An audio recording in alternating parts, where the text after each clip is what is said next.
सबका कैमरा क्यों ऑफ हो गया है? कैमरा सब लोग ऑन कर लीजिए। मेरा तो नेटवर्क प्रॉब्लम है मैम, सबका नेटवर्क प्रॉब्लम है। बाकी का पता नहीं। कहाँ थे हम लोग लास्ट क्लास में? रिकैप मैम करवाइए। प्रोविजन इन फेमा हो गया था। प्रोविजन इन फेमा क्या हो गया था। Provision ma'am in section 9 FEMA. लिख मैम सेक्शन 9 लिख एंड पेमा सेक्शन 9 का मैम 4 पॉइंट लिखवा रही थी। सेक्शन 9 का exemption from realization and repatriation. वो नहीं हुआ था।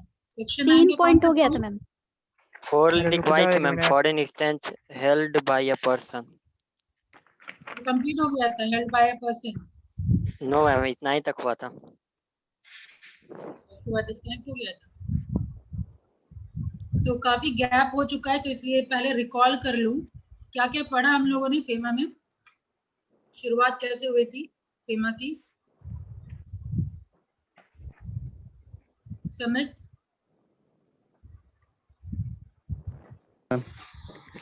मैं बताऊं? नहीं, समित पहले बताएगा। क्या क्या बताया गया अब तक फेमा में? सबसे पहले शुरुआत कैसे? फेमा से पहले कौन था? एक कौन सा मिनट एक्ट था फेमा से पहले?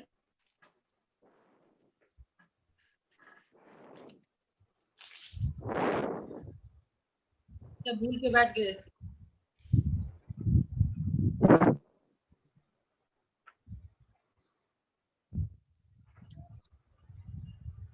अंकित आप बताइए। मैम फेमा से पहले फेरा आया था 1973 में। मैम फेरा आया था 1974 में, वो एग्जिस्टेंस में आया। और मैम ये फेरा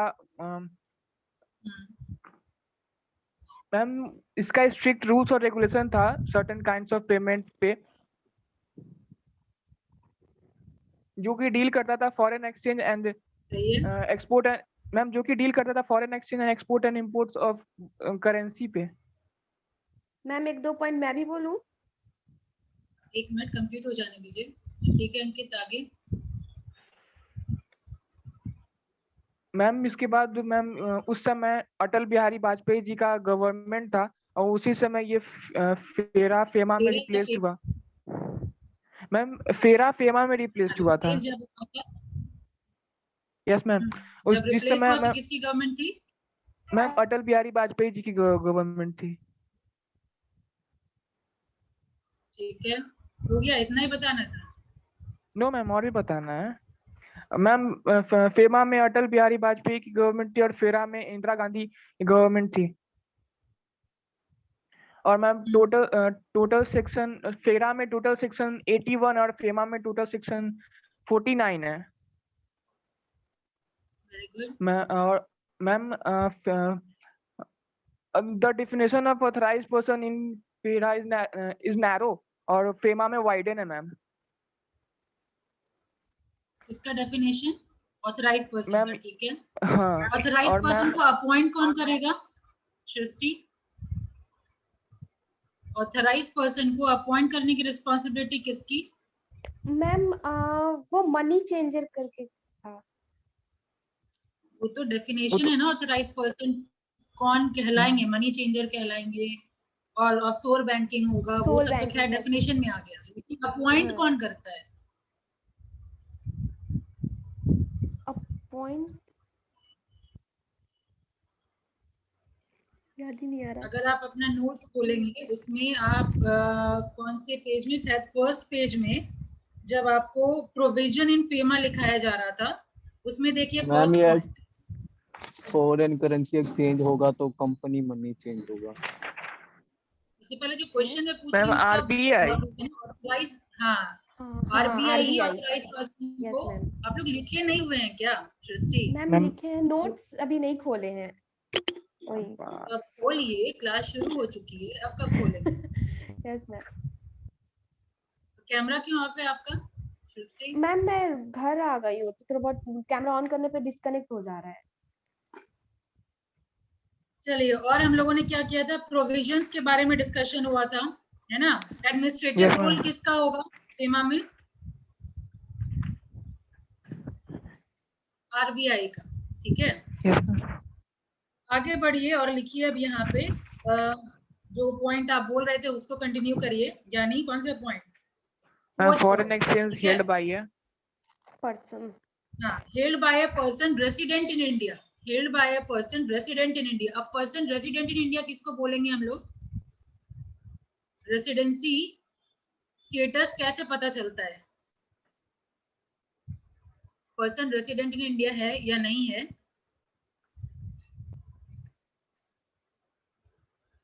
बताया गया था? मेरे ख्याल से नहीं बताया गया था। याद है किसी को? यस मैम, नहीं बताया। पर्सन रेसिडेंट इन इंडिया हम बोलेंगे जब पर्सन कोई लास्ट फाइनेंशियल ईयर में, प्रीसीडिंग फाइनेंशियल ईयर में 182 डेज से अधिक अगर रह रहा है इंडिया में, तो उसको हम बोलेंगे पर्सन रेसिडेंट इन इंडिया। ठीक है। और फेमा में हम फाइनेंशियल ईयर नहीं देखते हैं, हम ट्रांजैक्शन देखते हैं। ठीक है, जो ट्रांजैक्शन वो कर रहा है उसके लास्ट ईयर में अगर वो 182 डेज से अधिक अगर है इंडिया में, तो वो कहलाएगा पर्सन रेसिडेंट इन इंडिया। ठीक है, चलिए लिखते जाइए, कुछ याद आएगा फिर मैं रिवीजन करवाते चले जाऊंगी। ठीक है, foreign exchange held by a person resident in India, वहीं पे आप ब्रैकेट में लिख लीजिए जो मैंने बताया, पर्सन रेसिडेंट इन इंडिया कब कहलाएगा? जब प्रीसीडिंग फाइनेंशियल ईयर में 182 डेज से अधिक अगर कोई रह रहा है इंडिया में, तो वो कहलाएगा पीआरआई, यानी पर्सन रेसिडेंट इन इंडिया। आपको शॉर्ट फॉर्म में पता होना चाहिए। जनरली हम लोग जब आगे बढ़ेंगे तो ये पूरा नाम मैं नहीं बोलूंगी पर्सन रेसिडेंट इन इंडिया, हम लोग यूज करेंगे पीआरआई। ठीक है, और पर्सन रेसिडेंट आउटसाइड इंडिया को हम लोग यूज करेंगे पर्सन पीआरओआई। ठीक है, आगे चलिए। Foreign exchange held by a person resident in India up to such limit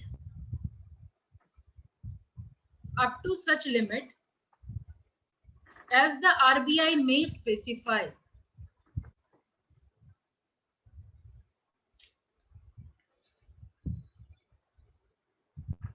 As the RBI may specify. If such foreign exchange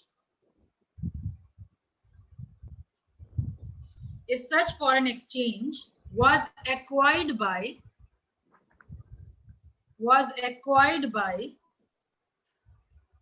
way of gift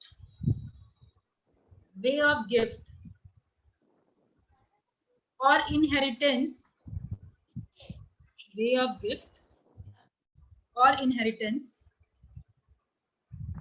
from a person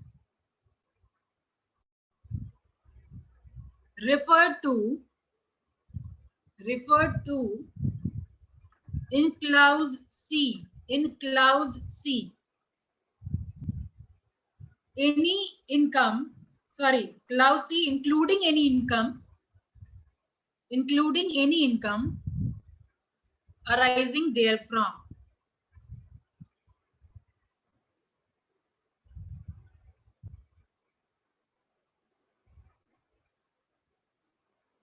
ठीक है, तो ये भी आपका एग्जाम्पशन में आएगा। आगे नेक्स्ट पॉइंट आएगा आपका foreign exchange acquired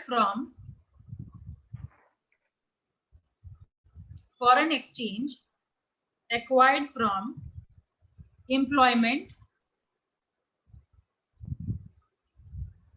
business trade,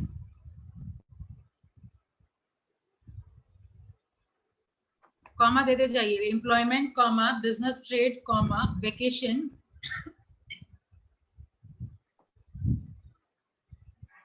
service, honorarium हम लोग कहते हैं सैलरी को, लेकिन फेमा में ऑनोरियम ही वर्ड यूज होगा। स्पेलिंग होगा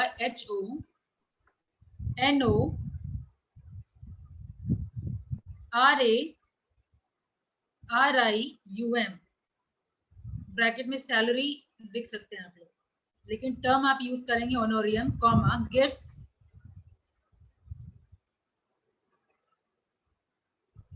कॉमा इनहेरिटेंस मतलब रजनीश,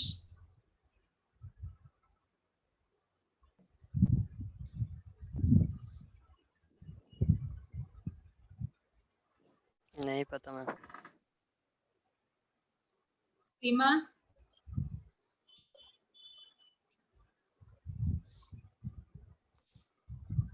इनहेरिटेंस मतलब उत्तराधिकारी। दादा परदादा से जो भी संपत्ति मिल रही है। यस मैम, विरासत। चलिए आगे बढ़िए। इनहेरिटेंस और एनी अदर लेजिटिमेट, और any other legitimate, legitimate spelling होगा LEGITIMATE, any legitimate means up to such limit as the RBI may specify, as the RBI may specify.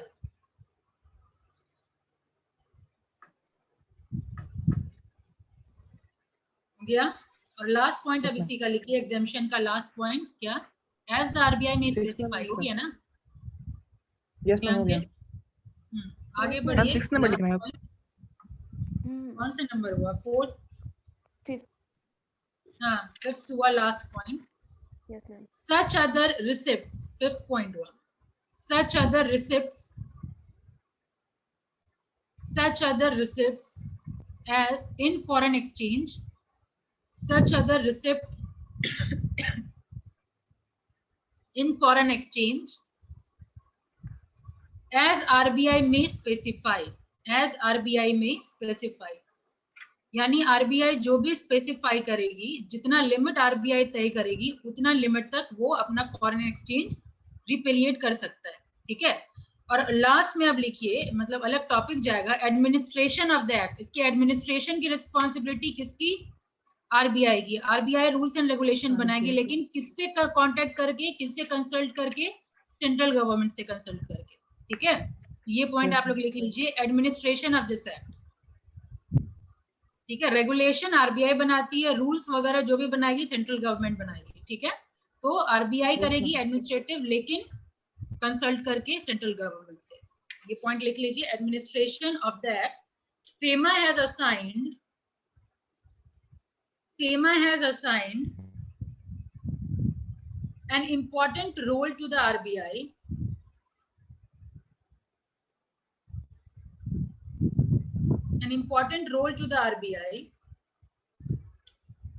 in the administration of this act.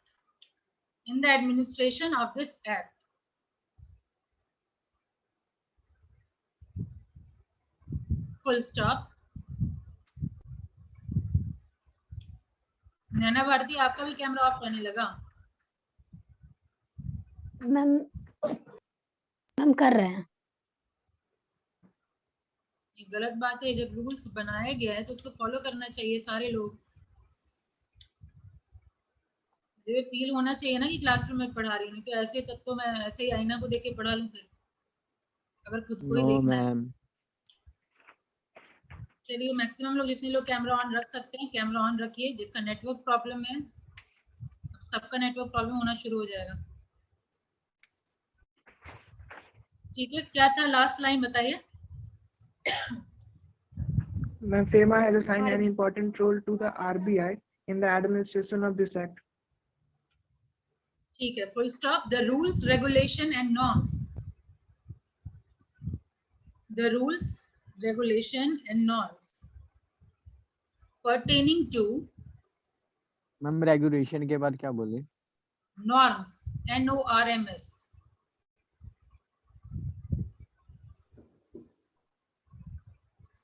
rules, regulation and norms pertaining to several section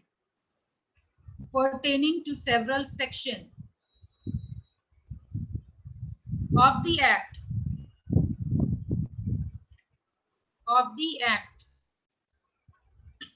are to be laid down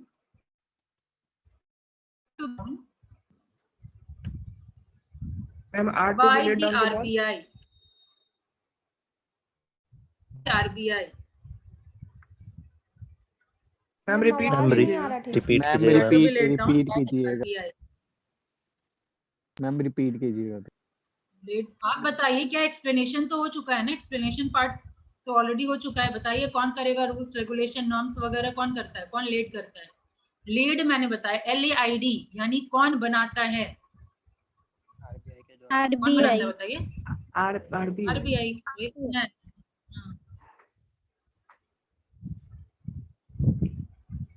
ठीक है, चाहे rules हो, regulation और norms, यानी कोई भी standard वगैरह set जो भी करना होगा वो लेट डाउन होगा आरबीआई से with consultation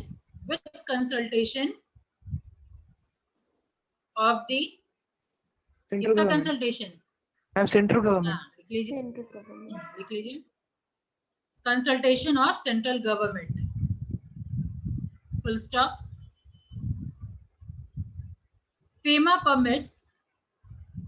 FEMA permits a person resident in India, PRI का डेफिनेशन आदित्य कुमार, रोल 23, जिसका भी कैमरा ऑफ है तो ज्यादा अटेंशन मेरा वहीं जाएगा ऑटोमेटिकली। आदित्य कुमार, आप हैं या नहीं है? PRI के बारे में क्या बताया गया?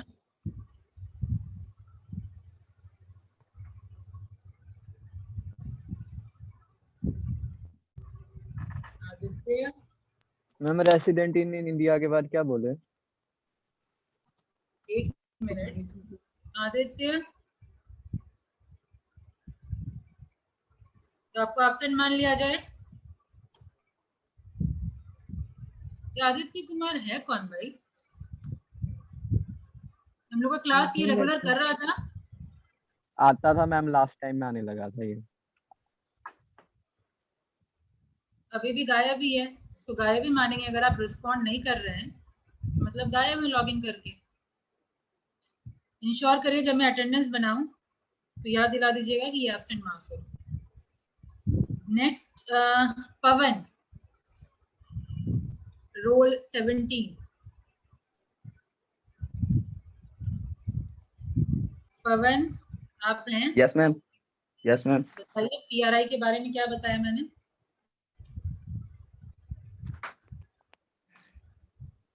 यार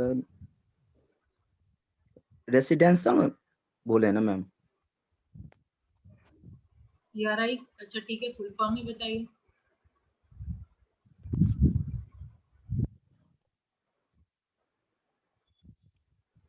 नहीं होगा, कैमरा ऑफ रखने का डिमेरिट आप लोग को समझ नहीं आ रहा है अभी।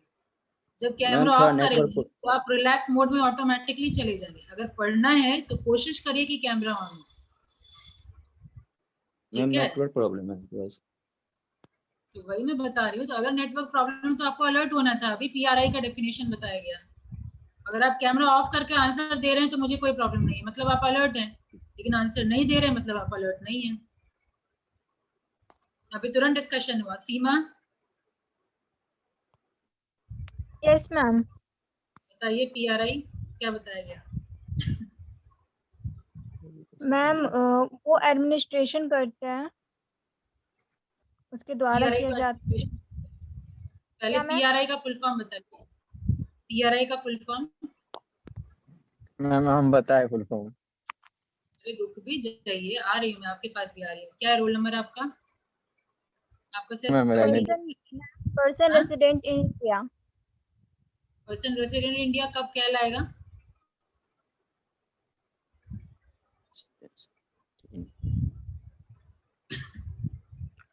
जब मैम आरबीआई लेट डाउन करेगा कंसल्टेशन सेंट्रल गवर्नमेंट के द्वारा। कुछ भी बताइए जो बोल रहे थे। ID number 7425।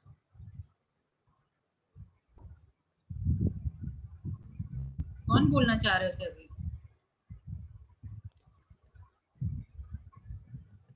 सनी कुमार, 7425 आप ही का आईडी है ना? यस मैम, मैम अंकित बता रहा था। अंकित बता रहा था। अच्छा, आप ऐसा गुस्ताखी नहीं कर सकते बताने का। मैम फुल फॉर्म ये है ना, प्राइमरी रेट इंटरफेस प्राइमरी शायद। ये रेट मत करते ना, मतलब क्या ही मैं कर लूं। ये प्राइमरी कहाँ से आ गया?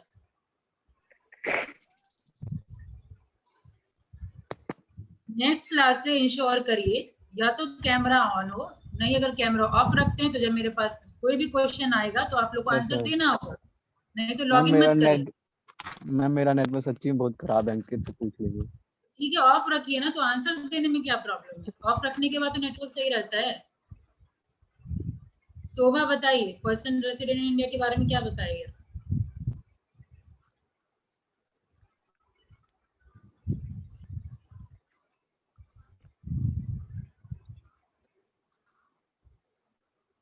शोभा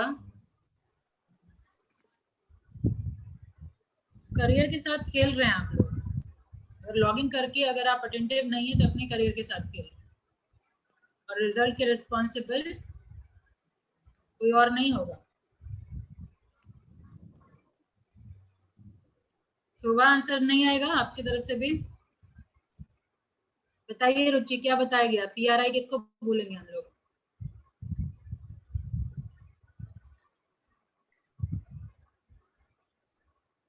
मैम इसका फुल फॉर्म हो गया पर्सनल रेसिडेंट इन इंडिया, और जैसे कि इसको बोल सकते हैं जैसे कि up to such limit as RBI में specified in such foreign exchange required by way of veterinary trends. Ankit बताइए आप, या नैना भारती आपको मौका दिया जाए। मैम क्या पर्सन रेसिडेंट ऑफ इंडिया होता है, और इसमें होता है मैम कि जब 28 देश से अधिक दिन में इंडिया में रह रहा है तो फाइनेंशियल ईयर यानी लास्ट फाइनेंशियल ईयर में जो 182 से अधिक। पहले तो क्वेश्चन नहीं समझ रहे हैं आप लोग, जिन लोगों का ये आंसर आ रहा है पर्सन रेसिडेंट इन इंडिया कब कहलाएगा? जो आरबीआई लेट डाउन करेगी वो। मैम वो ब्रैकेट में वो लिखी, मैम ब्रैकेट में वो लिखा ही नहीं हुआ कि 182 प्रीवियस फाइनेंशियल में 182 डेज से एक्स्ट्रा रहेगा तो वो पर्सन रेसिडेंट इन इंडिया कहलाएगा। नहीं लिखा है, किसकी गलती? जब आपको इतने आराम से धीरे धीरे बताया जा रहा है, कई बार रिपीट किया जा रहा है, ये सब इम्पोर्टेंट पॉइंट है, ये स्किप नहीं होना चाहिए। पर्सन रेसिडेंट इन इंडिया तब कहलाएगा जब प्रीसीडिंग फाइनेंशियल ईयर में 182 डेज से अधिक अगर कोई है इंडिया में, ठीक है। और अब आगे लिखिए, जो लोग नहीं जान रहे थे वो लोग अब लिख लीजिए ब्रैकेट में जो नहीं लिखे हैं, और आगे बढ़िए। Person resident in India to hold comma own, अब क्लास रेगुलर होगा इससे थोड़ा एक्टिव हो जाइए। रेगुलर इन द सेंस बशर्ते मेरा तबियत रिकवरी की तरफ ही अगर जाए भगवान की दया से। टू होल्ड के बाद क्या बोलेंगे? रेगुलर होगा, कोशिश कर रही हूँ आपसे रेगुलर हो। तो जो लोग सो चुके थे लोग थोड़ा जाग जाएं, जो लोग रिवीजन नहीं कर रहे थे वो थोड़ा रिवीजन करके नेक्स्ट क्लास में आए, ठीक है। Hold own comma transfer, the FEMA permits a person resident in India to hold, own, comma transfer or invest in foreign currency or invest in foreign currency, ठीक है। तो ये था आप लोगों का चैप्टर फेमा का। अब नेक्स्ट क्वेश्चन आपसे अगर मैं पूछूं तो ये एप्लीकेबिलिटी की अगर मैं बात करूं, फेमा किसके ऊपर एप्लीकेबल होगा? याद करिए स्कोप वाला पॉइंट जब लिखाया गया था।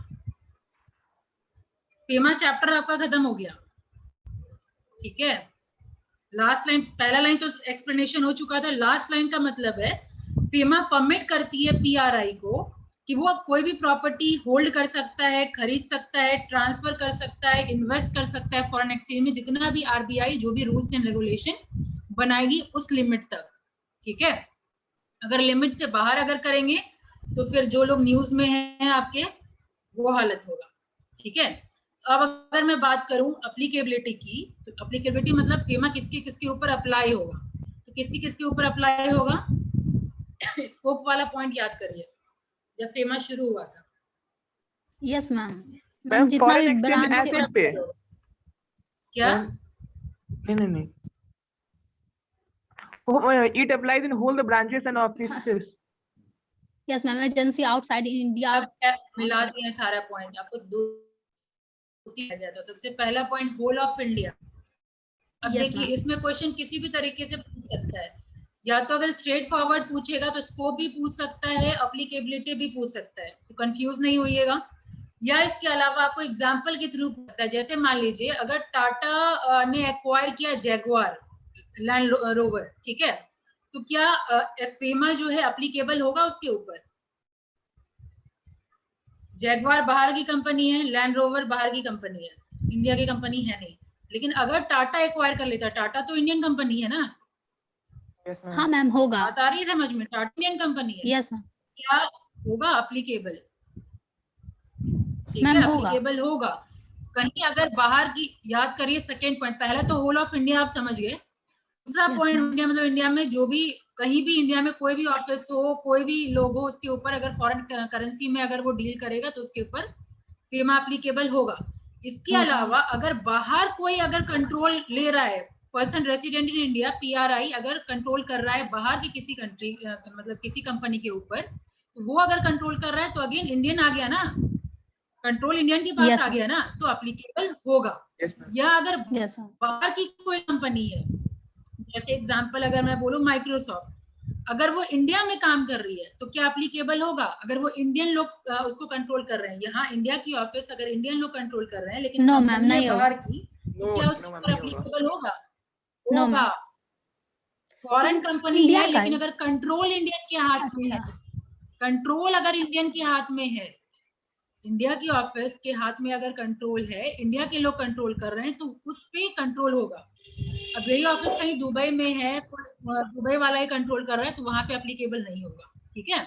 तो प्रैक्टिकल Okay. एस्पेक्ट से भी पूछा जा सकता है, ठीक है, या नहीं तो स्ट्रेट फॉरवर्ड भी पूछा जा सकता है, कोई केस दे देगा, ठीक है। जैसे मैंने अभी आपको बताया, टाटा अगर एक्वायर कर रहा है जैगवार या लैंड रोवर को, तो क्या उसके ऊपर जैगवार के ऊपर एप्लीकेबल होगा कि नहीं होगा? तो ऑब्वियसली एक्वायर किया है, तो इंडियन एक्वायर किया है, तो उसके ऊपर एप्लीकेबल होगा। तो होगा। प्रैक्टिकली भी पूछ सकता है, प्रैक्टिकल टाइप कोई भी केस स्टडी टाइप कुछ क्वेश्चन दे देगा, पूछेगा, या नहीं तो फिर डिस्क्रिप्टिव जैसा आपका आता है वैसा पूछा जाएगा, ठीक है। अब तक जैसा पूछा गया, अब तक स्ट्रेट फॉरवर्ड पूछा गया है, लेकिन अगर आप कॉन्सेप्ट जान रहे हैं तो उसका एप्लीकेबिलिटी भी पता होना चाहिए, ठीक है। जिस भी तरह से पूछे आपके पास आंसर होगा। तो ये चैप्टर आपका यहाँ खत्म होता है। अब नेक्स्ट चैप्टर हम लोग शुरू करेंगे आपका फाइनेंशियल इंस्टीट्यूशन, ठीक है। अब फाइनेंशियल इंस्टीट्यूशन में जैसे आपका आईडीबीआई है, आईएफसीआई है, आईसीआईसीआई है, जितने भी फेमस इंस्टीट्यूट हैं वो सब हम लोग डिस्कशन करेंगे। तो ये मैं पहले आप लोग को बता दूं, वो हम लोग जो भी पढ़ेंगे आपका बुक पुराना हो चुका है, ठीक है। तो उसका बहुत सारा चेंजेस आते रहता है इंस्टीट्यूशन में। हाँ मैम, नेक्स्ट चैप्टर तो एग्जिट पॉलिसी है ना? क्या क्या? एग्जिट पॉलिसी है ना, EXIT। फेमा चैप्टर अभी खत्म नहीं हुआ है। आप अगर बुक अपना खोलेंगे, फेमा के बाद आपका इंस्टीट्यूशन है, मैंने पहले भी डिस्कशन किया था, इंस्टीट्यूशन है। बुक खोलिए अगर बुक है आपके पास तो। अभी फेमा में बहुत कुछ बाकी है।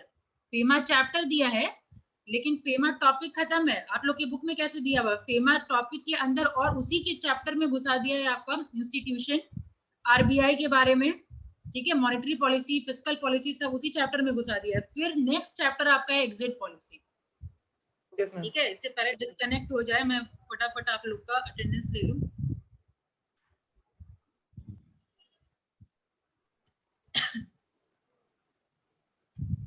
मैम, फाइनेंशियल इंस्टीट्यूशन एक अलग चैप्टर ही है, अलग चैप्टर के वो में मैम। हाँ, आप उसको अलग चैप्टर मानेंगे, लेकिन आपके बुक में फेमा के अंदर दिया हुआ है, ठीक है। यस मैम, आपके दिया बुक में हुआ है।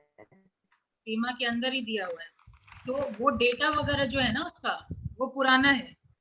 जैसे आप जब एग्जाम देने के लिए जाएंगे तो करंट चेयरमैन कौन है, करंट सी, जैसे आईडीबीआई अभी नेक्स्ट है आप लोग का फाइनेंशियल इंस्टीट्यूशन, तो आप ये सब देख के आएंगे कि करंट चेयरमैन कौन है, करंट सीईओ कौन है, ठीक है। ये सब आपको पता होना चाहिए। बाकी फंक्शन वगैरह क्या क्या एड ऑन हुआ है, कोई भी। मैम, वो SSI ये सब इसी टॉपिक में आएगा क्या, फाइनेंशियल इंस्टीट्यूशन में? हाँ, वो मैम आया था प्रीवियस ईयर क्वेश्चन में, डिस्क्रिप्शन कंसेप्ट ऑफ SSI।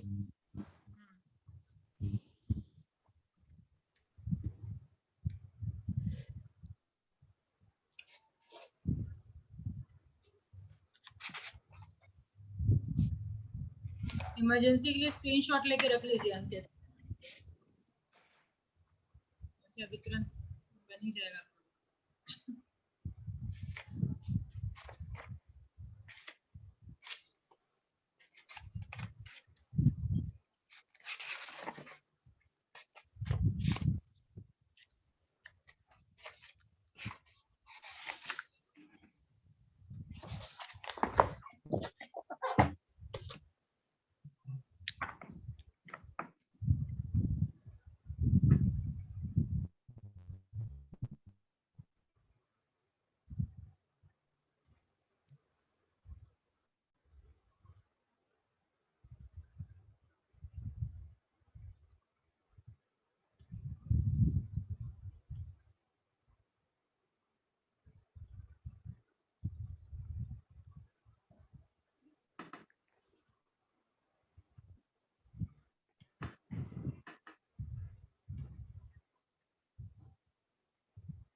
चलिए फटाफट बोलते जाइए। रोल नंबर 1 है, no absent,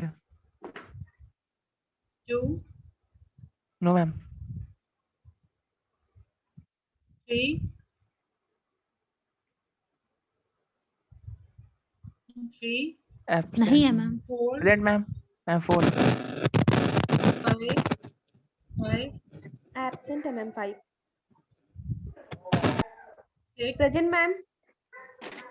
7, yes ma'am. 8, 9, yes ma'am. 10, yes ma'am. 11, 12, yes ma'am, 13, Yes, ma'am. 14, 15,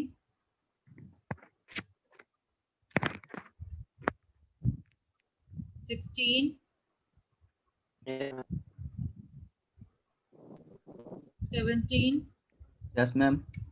18, 19, 20, 21, Sumit था, 21, 22, 23, 24, 25, present ma'am, 26, 27, 26 ma'am 28, present. 29, 26 ma'am. हो गया है 26, 29, डन।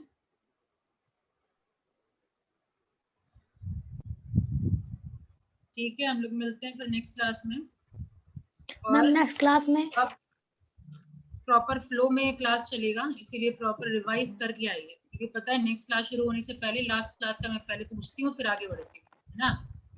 फॉर्मेट आप लोग Yes, जानते ma'am. हैं, तो रिविजन करके रखिए। अभी ठीक है, आज आप लोगों को पता नहीं था ये क्लास होने वाला है, तो अब से कंटिन्यू होगा क्लास। ठीक है, कोशिश करूंगी Okay, ma'am. कंटिन्यू होगा, बाकी सब कुछ भगवान भरोसे। ठीक है, चलिए, thank ma'am. You. Thank you ma'am. Thank you, हाँ, ma'am. थैंक ठीक है, पहले पूछ लीजिए। मैम आप बताइए 182 डेज से अधिक मतलब ज्यादा अगर इंडिया में, उसके बाद कुछ बताई थी ना ट्रांजेक्शन करके। क्या ट्रांजैक्शन करके? कुछ बताई थी मैम वो। Preceding financial year. Financial year मैंने बताया Yes, था, ma'am. और फेमा में मैंने बताया कि ट्रांजैक्शन पे डिपेंड करता है। जैसे अभी आप ट्रांजैक्शन कर रहे हैं, तो अभी का लास्ट फाइनेंशियल ईयर, मतलब लास्ट ईयर में क्या 182 डेज तक आप रहे हैं या नहीं रहे हैं, वो देखना होता है। जैसे बाकी एक्ट में क्या होता है, बाकी एक्ट में हम लोग अप्रैल टू मार्च देखते हैं। ठीक है, कैलेंडर ईयर हो गया आपका जनवरी टू दिसंबर, फाइनेंशियल ईयर हो गया आपका अप्रैल टू मार्च। ठीक है, तो हर एक्ट में पीआरआई का डेफिनेशन यही होगा 182 डेज एंड मोर। ठीक है, लेकिन फेमा में क्या होता है, आप जो लिखेंगे पीआरआई का डेफिनेशन, तो यही लिखेंगे प्रीसीडिंग फाइनेंशियल ईयर में 182 डेज से अधिक होना चाहिए। ठीक है, लेकिन फेमा में क्या एप्लीकेशन